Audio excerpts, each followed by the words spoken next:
નમસ્કાર વિરામ બાદ ફરી એકવાર આપનું સ્વાગત છે બજેટ 2021 કાર્યક્રમમાં. બજેટ 2021 કાર્યક્રમ પર આપણે વાત કરતા હોઈએ છીએ અલગ અલગ જે રીતે ટેક્સેશનની અને તેની સાથે જે સૌથી મહત્વની વસ્તુ છે એજ્યુકેશન અને મેડિકલ ઉપર રીતે વધારે પડતી વાત કરીશું, કારણ કે જે પ્રમાણે ગયા વર્ષના બજેટમાં જે અલગ અલગ જોગવાઈઓ કરવામાં આવી હતી તેની સાથે આ વર્ષના બજેટમાં મેડિકલ અને તેની સાથે એજ્યુકેશનને લઈને કઈ મહત્વની જોગવાઈ કરવામાં આવી છે. સાથે જ્યારે મધ્યમ વર્ગની વાત કરીએ તો મધ્યમ વર્ગ પણ ક્યાંક અત્યારે હાલ તો જે શિક્ષણને લઈને અત્યારે ક્યાંક ખચવાટ થતો હોય તેવું પણ લાગી રહ્યું છે અને જે મહત્વનું જે ઉચ્ચ શિક્ષણ મેળવવું જોઈએ તેના માટે ભારત સરકાર દ્વારા કઈ મહત્વની જોગવાઈ કરવામાં આવી છે તેના લઈને પણ જે રીતે ચર્ચા વિચારણા કરીશું. પરંતુ સાથે સૌથી મહત્વની વસ્તુ હોય છે ટેક્સેશનની સાથે સાથે જ્યારે અલગ અલગ જે યોજનાઓ તો જાહેર કરવામાં આવતી હોય છે, અલગ અલગ યોજનાઓમાં કઈ મહત્વની જે જોગવાઈઓ હોય છે, કોર્પોરેટ ટેક્સને લઈને જે રીતે કઈ મહત્વની જોગવાઈ કરવામાં આવી છે અને સાથે જ ડાયરેક્ટ ડ્યુટીઝ હોય છે, જે સ્ટીલ ઉપર ડ્યુટી હોય છે કે અલગ અલગ ડ્યુટીઓ અને તેમાં હવે કયા પ્રકારના ચેન્જીસ કરવામાં આવે છે તેની સાથે જ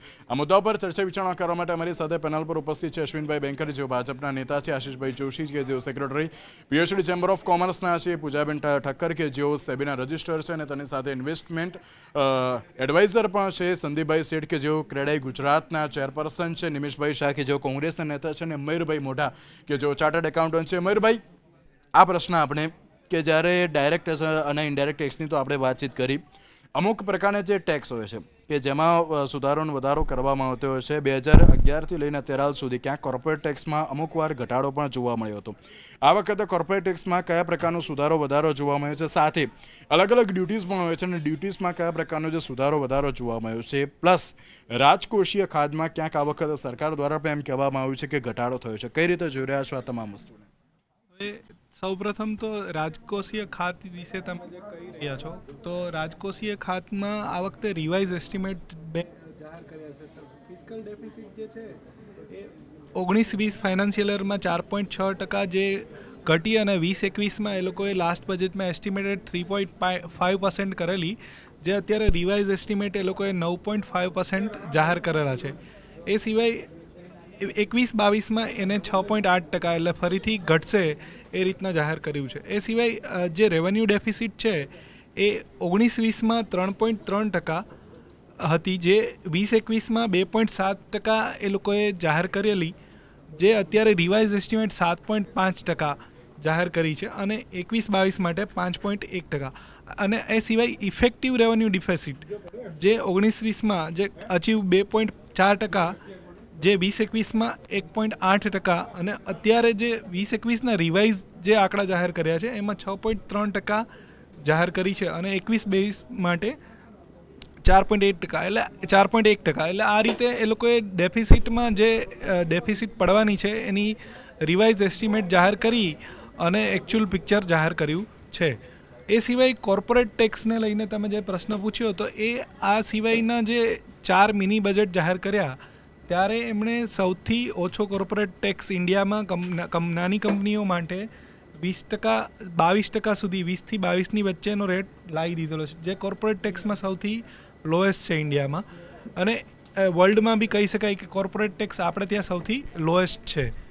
એ સિવાય આ વખતે જે બિલમાં જે ચેન્જીસ કર્યા છે કંપનીઝ એક્ટમાં, એમાં LLP એક્ટમાં ને જે એ રીતના છે કે પ્રોસિજરિયલ અને ટેકનિકલ જે કમ્પાઉન્ડિંગ ઓફેન્સ જે છે એને ડીક્રિમિનલાઇઝ કરવાનું કંપનીઝ એક્ટમાં એમણે કામ કરી દીધું છે અને હવે LLP એક્ટમાં એ સુધારા લાવશે, જેથી કરી અને જે રેગ્યુલર ફાઇલિંગમાં જે ડિફેક્ટિવ થયા હોય, જેને લીધે પહેલાં ક્રિમિનલ લાગુ પડતી હતી કલમો, એને બદલે હવે સિવિલ અથવા તો એમાં પેનલ્ટી ભરી અને તમે એને ફાઇલ કરી શકશો.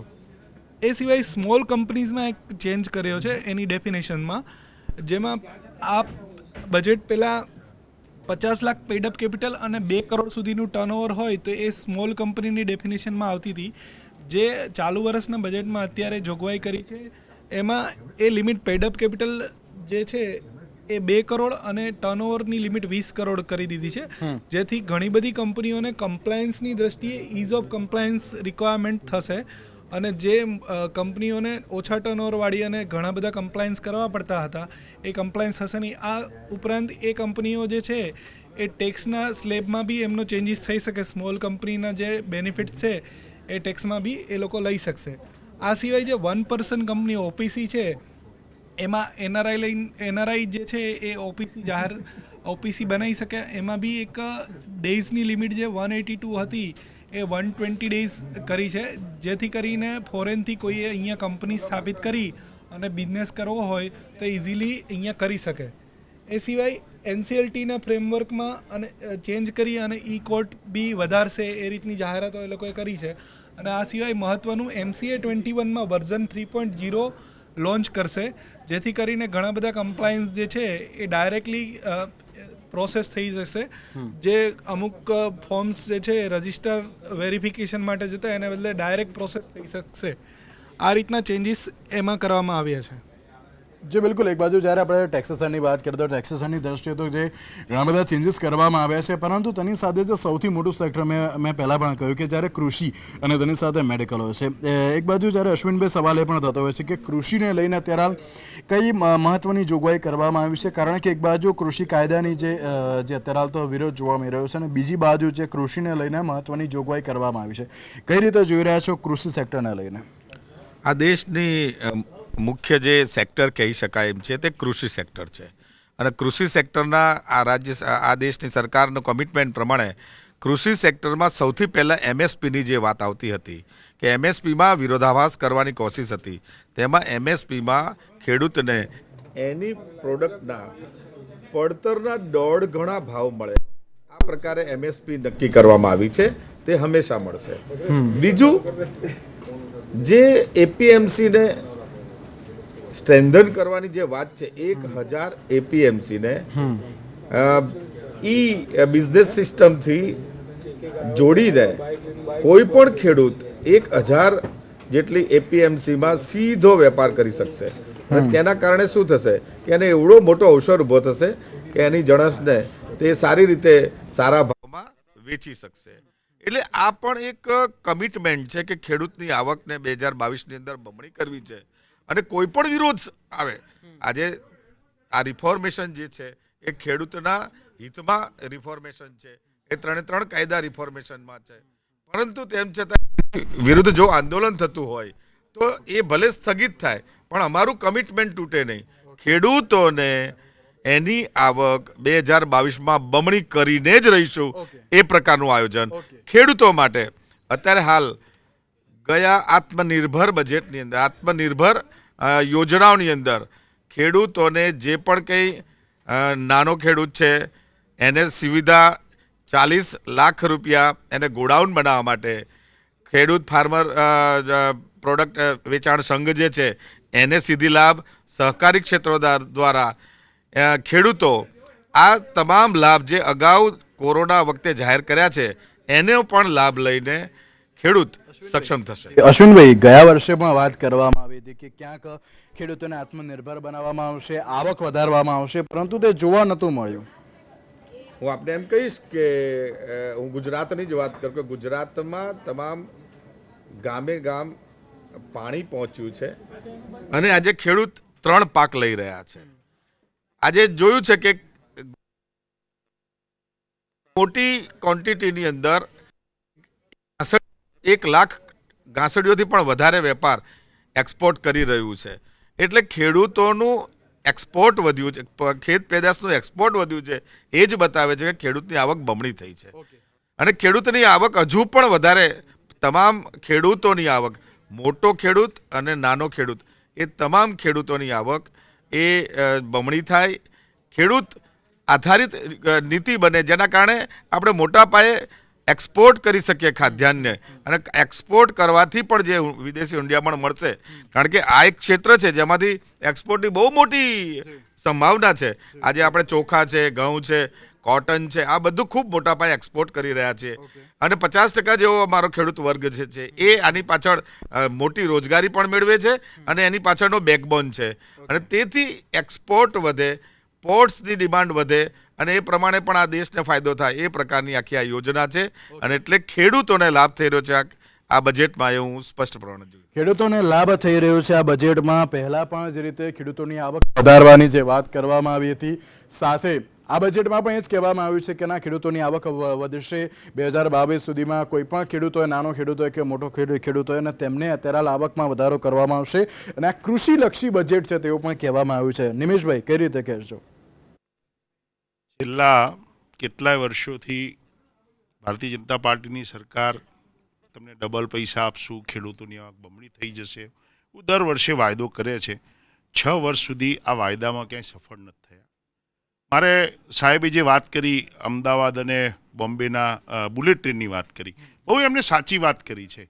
ઇમ્પ્લિમેશન હોવું જોઈએ. અને એ રાજ્યો વચ્ચે ઝઘડો છે, એમાં આખો પ્રોજેક્ટ ખોરંભે ચડી ગયો.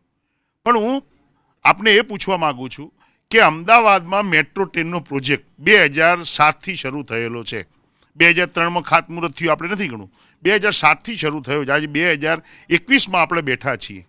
14 વર્ષમાં અમદાવાદ મેટ્રો પ્રોજેક્ટ કેટલો સફળ થયો. શીલા દીક્ષિતે 3 વર્ષમાં દિલ્હીમાં 160 કિલોમીટરની મેટ્રો ટ્રેન એમને શરૂ કરીને બતાવી હતી. મારો કહેવાનો અર્થ એક જ છે કે સરકારનો પોતાનો વિલિંગ પાવર હોવો જોઈએ. અમદાવાદ કરતાં દિલ્હી વધારે કન્જસ્ટેડ સિટી છે, છતાંય એમને 160 કિલોમીટરનો કર્યો છે. અને હું એટલા માટે તાજનો સાક્ષી છું કે that time I was sub editor in India today, એટલે મને ખબર છે આ વસ્તુની. બીજું હું કહું છું કે એક વેપારી એક જે વાત છે, સરકારે પોતાનો પૈસો બચાવવો પડશે.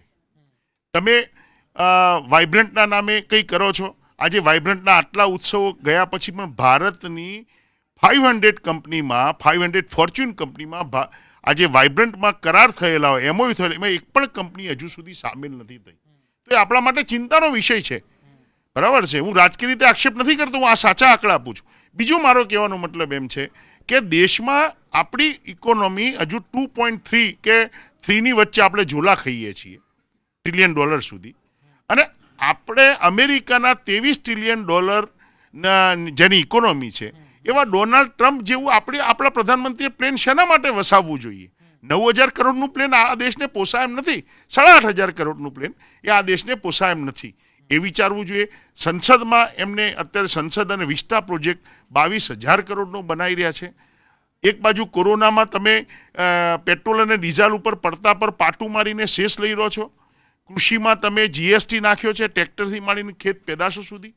અને તમે હવે આ રીતના એક્સપેન્ડિચર કરો છો અને 3,10,000 સાંસદોનો લોકડાઉન દરમિયાન પગાર કરી નાખ્યો મહિનાનો, જે 50,000 સુધી, 80,000 સુધી હતો. તો સરકારે હવે માત્ર ભારતીય જનતા પાર્ટી છે એવું નહીં વિચારવું જોઈએ.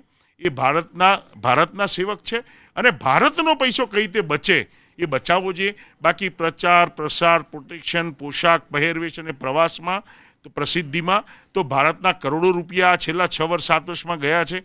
હું આંકડો આપીશ તો એની રાજકીય ચર્ચા બનશે. હું પણ એટલું જ કહું છું કે દેશના પ્રધાનમંત્રીશ્રી અને દેશના જે પણ ચૂંટાયેલા કોઈ પણ શાસક પક્ષના રાજ્યો હોય કે દેશ હોય, એને આ દેશની પ્રજાનો પૈસો બચાવવો જોઈએ.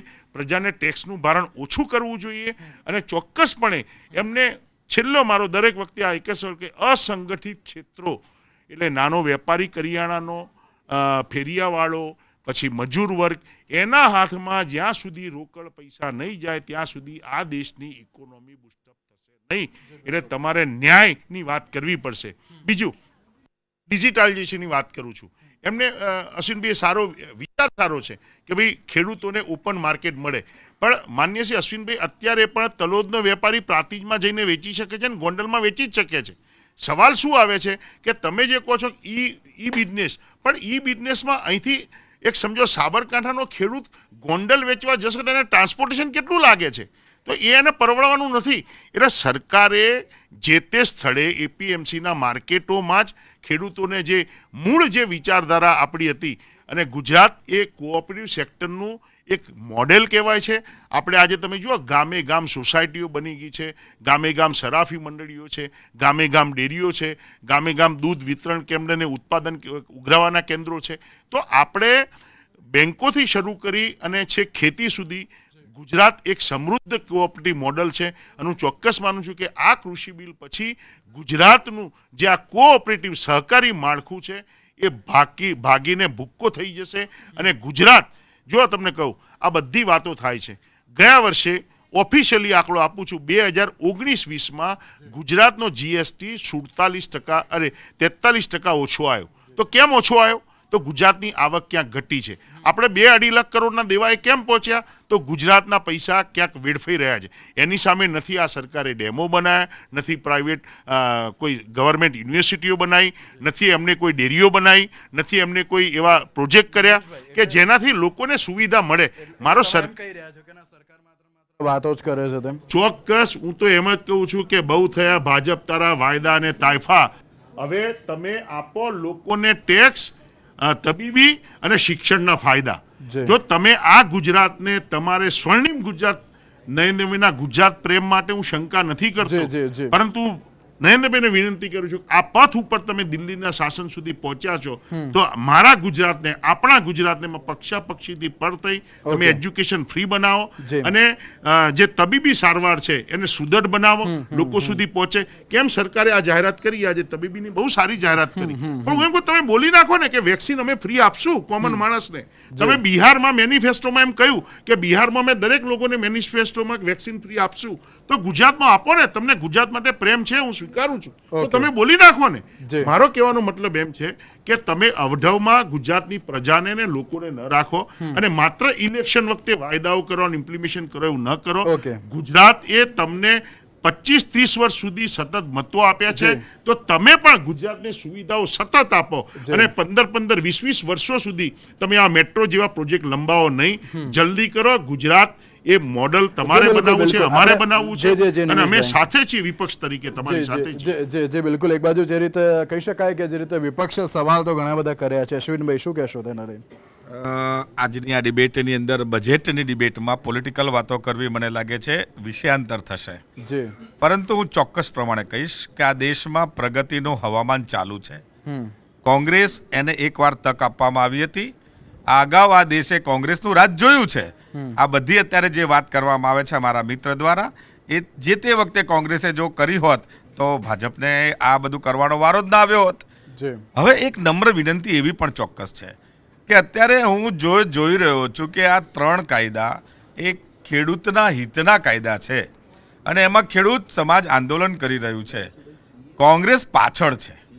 તમે જુઓ, કોંગ્રેસ છે ને એ શું કરી રહી છે? એ આગેવાની કરતી નથી, પાછળથી રહીને મુદ્દાઓને ટ્વિસ્ટ કરે છે. અને મુદ્દાઓને ટ્વિસ્ટ કરતા સરકાર સતત એમ કહે છે કે તમારા જે પણ સુધારા હોય તે તમે મૂકો. સુધારા કરી શકાય છે. જીએસટીમાં પણ અનેક સુધારા કર્યા, ત્યારે આપણે આ સ્થિતિમાં આવ્યા છીએ. સરકારનું મન ખુલ્લું હોય છે, પણ તમે સુધારા જ ના કરવા દો, રિફોર્મેશન જ ના કરવા દો, તો આ દેશની દુર્દશા શું થાય? ખેડૂત માટે નવી કોઈ નીતિ લાવીએ, એનો સતંદર વિરોધ કરો, તો આ દેશનો વિકાસ કેવી રીતે થાય? આ દેશના વિકાસનું મોડલ કોંગ્રેસ પાસે નથી. પરંતુ ભારતીય જનતા પાર્ટી જવાબદાર પાર્ટી છે. મેં કહ્યું ને કે 3 કાયદાનો વિરોધ, અત્યારે કાયદાની અમલવારી અમે નથી કરી શકતા, પણ અમારું કમિટમેન્ટ છે. આ કોંગ્રેસની તાકાત બહારની વાત છે. અમારું કમિટમેન્ટ છે ભારતનો ખેડૂત, એની આવક 2022માં બમણી થશે. અત્યારે આપણે ખેડૂતને સારી પોઝિશનમાં જોઈ રહ્યા છે. બળદગાડામાંથી અત્યારે ટ્રેક્ટર પર છે અને ગાડી પણ એના ફાર્મ હાઉસ પર છે. આ પરિસ્થિતિ ભારતીય જનતા પાર્ટીની દેન છે. બિલકુલ. એક બાજુ જે રીતે ભારતીય જનતા પાર્ટી તો જે રીતે કહી રહી છે કે ના, અત્યારે તો દરેક પ્રકારના જે રીતે ફાયદા અત્યારે જે સામાન્ય જનતાને થઈ રહ્યા છે. નિમેશભાઈ, છેલ્લે ટૂંકમાં શું કહેશો? જી અશ્વિનભાઈ, મારી તમને એટલે જ વિનંતી છે કે 2014માં તમે એમ કહ્યું હતું કે ડબલ આવક થઈ જશે, 2021માં પણ તમારે આજ બોલવું પડે છે. એટલે ખરેખર તમારે આપવું હોય તો આપો, અને અમે ખુશ છીએ. અમે તો વિપક્ષમાં બેઠા છીએ 25-30 વર્ષ બેઠા. બીજું, કૃષિ બિલમાં તમે વાત કરો, તમે આંદોલન કર ધ્વજ ફરકાવનાર એ સની દેઓલ જોડે ફોટો પડાવે છે. માન્ય અમિતભાઈ જોડે ને માન્ય શ્રી નરેન્દ્રભાઈ જોડે એમને બેઠા. તમે ભાજપના કાર્યકરો કામ કરો છો, આરોપ અમારી પર કરો છો. શાહીનબાગમાં મેન આંદોલનકારી હતો, એ તમારી સાથે છે. તમે એવું ના કહો. કોંગ્રેસ ખેડૂતો સાથે છે. કોંગ્રેસ ખેડૂતો સાથે છે. હું કૃષિ બિલને ખેડૂતોના કૃષિનું ખૂન ગણું છું, આ કાલો કાનૂન ગણું છું, અને એના માટે એટલા માટે અશ્વિનભાઈ. એમાં ઇટાલીને એ ના કરશો. ઓકે. તમે બોલવા જઈશું તો ઘણું બધું ઉઘડશે. હવે આપણે નિમેશભાઈ. વ્યક્તિગત આક્ષેપો જી, ન જી, કરીએ જી, તો જી. મજા આવશે. બરાબર છે. Okay, okay. એટલે જી, નિમેશભાઈ, મારો નિમેશભાઈ. કહેવાનો મતલબ જી. એટલો છે કે દેશમાં રાજનીતિ એ રાજનીતિનો વિષય છે. ચૂંટણી ટાઈમે રાજનીતિ કરે દરેક પક્ષ. ઓકે. તમે કરો છો ને અમે કરીએ જી. છીએ. પરંતુ ચૂંટણી પત્યા પછી તમે માત્ર ભારતીય જનતા પાર્ટીના કમલમના કાર્યકરો જાકમજોડ બનાવો છો. જી. એ રીતે તમે આ દેશને પણ જાકમજોડ ઓકે, બનાવો ઓકે, તો ઓકે, દેશના ઓકે. લોકો તમને યાદ કરશે. જે બિલકુલ દેશને જાખમજોળ બનાવે અને તેની સાથે પૂજાબેન આપને પણ એક સવાલ છે કે બજેટ જે આટલા વર્ષોથી જે રીતે બહાર પાડવામાં આવતું હોય છે, રજૂ કરવામાં આવતું હોય છે, દરેક જાહેર જનતા સુધી પહોંચાડવામાં આવતું હોય છે, પરંતુ આ વખતે પહેલીવાર એવું બન્યું છે કે જ્યારે બજેટ રજૂ કરવામાં આવ્યું ને ત્યારે જે રીતે સેન્સેક્સ ખૂબ જ હાઈ સપાટીએ જોવામાં આવ્યો હતો. શું કહેશો તેના લઈને? જે રીતે મેં પહેલા તમને વાત કરી જી. કે બજેટમાં નાના નહીં તો દરેક ક્ષેત્રને એને આવરી લીધું છે. એ પછી ઓટો સેક્ટર હોય, ફાર્મા સેક્ટર હોય, ફાઇનાન્સમાં ઇન્સ્યોરન્સ સેક્ટર હોય, સ્ક્રેપેજ પોલિસી પણ હજી 15 દિવસમાં આની છે એટલે ફરીથી ઓટો સેક્ટર થોડું બુસ્ટઅપ થશે. એટલે ક્યાંક ને ક્યાંક ડાયરેક્ટલી નહીં ઇનડાયરેક્ટલી માર્કેટને એક બુસ્ટઅપ મળે છે. અને જે રીતે મેં વાત કરી કે એફઆઈઆઈ અને એફડીઆઈ આવે છે તો એ લોંગ ટર્મ માટે આવે છે અને એ આ પોલિસીને જોઈને આવે છે. પણ હા, હું અહીંયા ખાસ એ વસ્તુ કહીશ કે promises should be delivered into implementation. જ્યારે આ પોલિસીસ ઇમ્પ્લિમેન્ટેશનમાં થશે ત્યારે ખરેખર બજારને સારું બુસ્ટઅપ મળશે, કારણ કે ત્યારે એકચ્યુઅલમાં ઇમ્પ્લિમેન્ટેશન સાથે વિથ હેપી પ્રોમિસીસ સાથે માર્કેટ બુસ્ટઅપ થયેલું હશે. તો એ બિલકુલ. ખૂબ જરૂરી છે. જી. બીજું હું કહું તો જે રીતે આપણે આત્મનિર્ભરતાની વાત કરી અને બજાર થયું તો એમાં એક સ્ટાર્ટઅપમાં જે રીતની છે કે માર્જિન મનીને 25%માંથી 15% કરવામાં આવ્યું. તો જે રીતે ક્યાંક ને ક્યાંક નોકરી ધંધા અત્યારે કોવિડમાં છૂટી ગયા હતા તો એને ક્યાંક ને ક્યાંક થોડું મદદ રહેશે, રાહત રહેશે. તો એ બધું જોતા બજારમાં સેન્સેક્સને ઉપર ખેંચાયું હતું. હા, પણ એક વસ્તુ હું ખાસ કહીશ કે બજેટમાં જે તમે વાત કરી કે ઇમ્પ્લિમેન્ટેશન આવશે એ લાંબા સમયની વાત છે. એટલે જો હું માર્કેટની મુવમેન્ટની વાત કરું તો બજેટને અત્યારે માર્કેટે થમ્સઅપ ચોક્કસ આપ્યું છે. પણ અત્યારે આપણે જોઈએ બજારમાં તો માર્કેટનું વેલ્યુએશનની જો હું વાત કરું તો માર્કેટ કેપિટલ ટુ જીડીપીનો રેશિયો એક વેલ્યુએશન માટે ખૂબ ફંડામેન્ટલી ઇમ્પોર્ટન્ટ ઇન્ડિકેટર છે. અને એ અત્યારે જોઈએ તો 104 છે. ખરેખર એ 100ની અંદર હોવો જોઈએ. એ 100ની ઉપર જાય મતલબ કે એ થોડું ડેન્જર ઝોનમાં છે અને એ ત્યાંથી થોડી ઘણી વેચવાલી બની શકે છે. તો એવા નાના મોટા કરેક્શન આવી શકે છે, પણ લોંગ ટર્મ જોઈએ તો ઓવરઓલ મને પોઝિટિવ લાગે છે. ઓકે, એક બાજુ જે રીતે કે જે રીતે શેરબજાર જે પહેલીવાર આટલી ઉચ્ચ સપાટીએ પહોંચ્યો છે. આશીષભાઈ, એક બાજુ જ્યારે આપણે પીએચયુ ચેમ્બર ઓફ કોમર્સની વાત કરીએ ને તેમાં પણ એમએસએમઈ સેક્ટર અત્યારે ઘણું મહત્વનું છે. એમએસએમઈ સેક્ટરને જે રીતે અત્યારે તો બુસ્ટઅપની જરૂર છે, જે પ્રમાણે જોગવાઈઓ કરવામાં આવી છે બજેટમાં અલગ અલગ, એમએસએમઈ સેક્ટરને આ પ્રમાણે કેવા પ્રમાણેનો ફાયદો જોવા મળશે? સાથે જ જો હજુ પણ વધારે બુસ્ટઅપ કરવો હશે તો તેના માટે સૌથી મહત્વની વસ્તુ એ હોય છે કે જે પણ યોજના જાહેર કરવામાં આવે તેનું ઇમ્પ્લિમેન્ટેશન ઘણું જરૂરી છે. શું કહેશો આશીષ?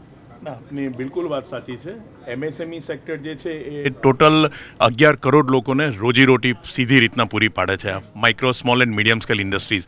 હવે આ ઇન્ડસ્ટ્રીઝને સ્વાવલંબન બનાવવા માટે કમ્પ્લાયન્સીસ ખૂબ જ ઓછા કરવાની જરૂર છે. આજે નાની પણ ઇન્ડસ્ટ્રીઝ હોય તો એને પણ ઓછામાં ઓછા 12 થી 15 જુદી જુદી ગવર્મેન્ટ એજન્સીઝના કમ્પ્લાયન્સીસ કરવા પડતા હોય છે. એટલે ઘણીવાર એવું થાય છે કે પોતાનું સ્વાભાવિક છે આ બધી ફર્મ પ્રોપ્રાઇટરશિપ કન્સર્ન હોય કાં તો પાર્ટનરશિપ હોય. હવે એ લોકો આ કમ્પ્લાયન્સીસ માટે સમય બગાડે, પોતાની માર્કેટિંગ કરે, ફાઇનાન્સનું કરે કે બહાર માલ વેચવા માટે જાય અને પરિણામે એ લોકો ધાર્યું પરિણામ આપી શકતા નથી. એમએસએમઈ માટેનું સરકારની દરેક રાજ્ય સરકારમાં એ રીતના પોઝિશન છે કે સેન્ટ્રલ પર્ચેસિંગ ડિપાર્ટમેન્ટ હોય છે લોકોનો, જે બધું જ એમએસએમઈ પાસેથી જ ખરીદતું હોય છે. તો એ બધાને સ્ટ્રેન્થન કરવાની જરૂર છે. હું એક જ ઉદાહરણ આપું આપને કે મોરબીમાં સિરામિક્સ ઇન્ડસ્ટ્રીઝ છે જ્યાં લગભગ 800 જેટલા યુનિટ્સ છે. હવે ત્યાં આગળ અત્યાર સુધી એવો કોલ બેઝ ઇન્ડસ્ટ્રીઝ હતી, પણ હવે એ ત્યાં આગળ ગેસ પાઇપલાઇન થકી ગેસ આપવામાં આવે છે. તો એ ગેસની કિંમત એ રીતના રાખવામાં આવે કે જેથી કરીને એ લોકોને પરવડે. અને આજે મને કહેતા આનંદ થાય છે કે 800 ઇન્ડસ્ટ્રીઝ જે છે એટલા સરસ ટાઇલ્સ બનાવે છે કે આજે તેઓ એક્સપોર્ટ કરી રહ્યા છે. તો આ પ્રકારે જો એમને કરવામાં આવે તો ઘણો જ ફેર પડી શકે. એ રીતના દરેક સેક્ટરમાં છે. પરંતુ જે આપણે અગત્યનું છે કે રિફોર્મ્સ અને આ જે છે એ રીતના ઇન્ડિયન એડમિનિસ્ટ્રેશનમાં હોવો જોઈએ કે સર્ટનિટી ઓફ ઇન્ટરપ્રિટેશન્સ, કારણ કે એ કાયદાનું અવલોકન અલગ અલગ લોકો અલગ અલગ રીતના કરતા હોય છે. જે સ્ટ્રીટ હોવું જોઈએ કે આનું ઇન્ટરપ્રિટેશન એક જ છે, અલગ ન હોવું જોઈએ. બીજું પ્રોસેસ જે છે એ ફાસ્ટ હોવી જોઈએ, હોવી જોઈએ. કહેવામાં આવે કે ભાઈ નહીં, પણ 6 મહિના પછી તમે મને ના કહો તો એનો કોઈ અર્થ નથી સરતો. અને પછી એ સ્વાભાવિક છે કે માણસ પછી ક્યાંક કશું ખોટું કરે છે તો પછી એના ઉપર કેસ આવી જાય છે અને અનેક વસ્તુઓ બીજું થાય છે. અને કન્સિસ્ટન્સી રહેવી જોઈએ. આજે જે સપોઝ પેટ્રોલની હું વાત કરું તો ઓટો ફ્યુલ ઉપર જીએસટી જે છે એક્રોસ ધી કન્ટ્રી એને જીએસટીના દાયરામાં લાવવાની જરૂર છે, તો ઘણો ફેર પડી શકે એમ છે. અને at the end of the day તમે એજ્યુકેશન ને મેડિકલની વાત કરો છો તો આપણા દેશમાં દર 10,000 વ્યક્તિએ માત્ર 5 બેડ છે. 10,000 માત્ર 5 પેશન્ટના બેડ છે, કમ્પેર ટુ શ્રીલંકામાં 42 છે, ભૂતાનમાં 17 છે, ઇવન બાંગ્લાદેશ જેવા અવિકસિત દેશમાં પણ 8 બેડ પર 10,000 પેશન્ટ્સ આર અવેલેબલ. તો કેમ આપણે ઓછું છે? ક્યાંક કચાશ રહી જાય છે. આપણે હેલ્થમાં પણ ઘણું સારું બજેટ ફાળવેલું છે, આંકડાની માયાજાળમાં હું નથી પડવા માંગતો, પણ જે કંઈ કર્યું છે તો એનું અસરકારક અમલીકરણ થાય એ જોવાની જરૂર છે. કેવળ આપણે આંકડાની સરખામણી કરીએ એના કરતાં જરૂર છે. અને એજ્યુકેશનમાં હું એટલું જ કહેવા માંગુ છું કે અનેક નવા વિદ્યાલયો ખુલી રહ્યા છે, યુનિવર્સિટી ખુલી રહ્યા છે. અને ખાસ કરીને એક વસ્તુ એપ્રિશિએટ કરવી પડે કે 2014 પછી અનેક જગ્યાએ ઇન્ડિયન ઇન્સ્ટિટ્યૂટ ઓફ મેનેજમેન્ટ અને ઇન્ડિયન ઇન્સ્ટિટ્યૂટ ઓફ ટેકનોલોજી કરવામાં આવી છે, કે જે પહેલાં 7 જ હતી એની અત્યારે 19 થઈ છે આઈઆઈએમ્સ, અને આઈઆઈટી પણ એ રીતની વધેલી છે. પરંતુ આ બધા જ ભણ્યા પછી બ્રેઇન ડ્રેન કેમ પરદેશ જતા રહે છે એ પણ આપણે એટલું જ જોવાની જરૂર છે. એ લોકોને એવું કન્ડિશિવ એન્વાયરમેન્ટ પૂરું પાડવું જોઈએ જેના થકી એ ગમે તે દેશમાં ધંધો કરે, સર્વિસ કરે, પણ at the end of the year or time એ કહે કે ના ભાઈ મારે સ્થાયી તો મારા દેશમાં જ થવાનું છે. તો સ્વાદેશી અભિમાનની ભાવના કેળવવા એક જરૂર છે. અને હું એવું માનું છું કે આપણે જેમ ગ્રોસ ડોમેસ્ટિક પ્રોડક્ટની વાત કરીએ છીએ કે જીડીપી ટકા વધ્યો, આટલા ટકા ઊંચો ગયો, તો એ રીતના ગ્રોસ નેશનલ હેપીનેસની વાત કરવી જોઈએ, GNW, જેના થકી દેશમાં આપણા થાય કે ના ભાઈ આપણા દેશમાં સુખાકારી છે અને લોકો આવે. એટલે હું સ્ટ્રોંગલી માનું છું કે હવે ગ્રોસ નેશનલ હેપીનેસનો કોન્સેપ્ટ પણ આપણે વિચારવો જ રહ્યો અને એનું પણ મૂલ્યાંકન કરવું રહ્યું. બિલકુલ એક બાજુ ચોક્કસથી કહી શકાય કે જ્યારે અત્યારે હાલની પરિસ્થિતિ એવી હોય છે, દરેક લોકો સૌથી વધારે જે શિક્ષણ અને તેની સાથે આરોગ્ય ઉપર નજર રાખતા હોય છે, પરંતુ તેમાં પણ મહત્વના પ્રાવધાન થયા છે કે નહીં. અને તેની સાથે સૌથી મહત્વનું સેક્ટર છે રૂરલ સેક્ટર. રૂરલમાં ઘણા બધા જે રીતે કૃષિમાં જે રીતે સૌથી વધારે જે ફાયદા આપવામાં આવતા હોય છે, પરંતુ તેની સાથે જે ઇન્ફ્રાસ્ટ્રક્ચર ત્યાં જે ડેવલપમેન્ટ કરવું જોઈએ એટલે કે રૂરલ સેક્ટરમાં તે પણ મહત્વનું છે. તે જે પ્રમાણે કરવું જોઈએ તે થતું નથી તેવું પણ લાગી રહ્યું છે. સંદીપભાઈ, ક્યાંક સૌથી વધારે જે રૂરલ સેક્ટરની વાત કરીએ, રૂરલ સેક્ટરમાં જે સૌથી વધારે ક્યાંક ઇન્ફ્રાસ્ટ્રક્ચર ડેવલપમેન્ટ ઉપર ભાર વધુ પડતો મૂકવો જોઈએ તેવું લાગી રહ્યું છે, કારણ કે જો રૂરલ સેક્ટરને તે પ્રમાણે સારામાં સારી એક ક્ષેત્ર ઉપર લઈ જવું હોય, બહુ હાઈ લેવલ પર લઈ જવું, તેના માટે ચોક્કસ એકદમ સાચી વાત છે. રૂરલ સેક્ટરમાં જેવી રીતે ઇન્ફ્રાસ્ટ્રક્ચરની વાત કરીએ એવી રીતે બેઝિક ઇન્ફ્રાસ્ટ્રક્ચર, શિક્ષણ, આરોગ્ય અને જે મૂળભૂત જરૂરિયાત છે તેના માટે અત્યારે પણ આપણે જોઈએ છીએ કે દરેક જણોએ ગામડામાંથી શહેરો તરફ આવવું પડે છે. અને જેમ સાહેબે વાત કરી કે નેશનલ હેપી ઇન્ડેક્સની વાત કરી કે ભાઈ દરેક વ્યક્તિની સુખાકારીનો જે વિચાર કરવામાં આવે, જેવી રીતે ઉજ્જવલા સ્કીમ દ્વારા ગેસ ગામડાઓમાં લોકોને આપવામાં આવ્યો, એવી રીતે ગામડાનું તમામ ઇન્ફ્રાસ્ટ્રક્ચર ત્યાં આગળ ઊભું કરવામાં આવે. આરોગ્ય હોય, શિક્ષણ હોય, દરેક જણને અત્યારે 100 સૈનિક સ્કૂલની વાત કરવામાં આવી, પણ એમાં ગ્રામ્ય વિસ્તારોમાં એનું ડેવલપમેન્ટ થશે અને એના માટે કેવી રીતે એ ગ્રામ્ય વિસ્તારોમાં ડેવલપ થાય અને એને ઇન્સેન્ટિવાઇઝ કરવામાં આવે કે ત્યાં આગળ લોકો વધારે ડેવલપમેન્ટ કરવા માટે આગળ આવે, એવું ક્યારે થશે અને એના માટે સરકારે શું પ્રાવધાન કરવા જોઈએ એના ઉપર વધારે ફોકસ કરવાની મને જરૂર જણાય છે. કે જે રૂરલ ડેવલપમેન્ટ છે, રૂરલ ડેવલપમેન્ટમાં જે પ્રમાણે ઇન્ફ્રાસ્ટ્રક્ચરમાં જે સૌથી વધુ વધારો કરવો જોઈએ તે પણ જરૂરી છે.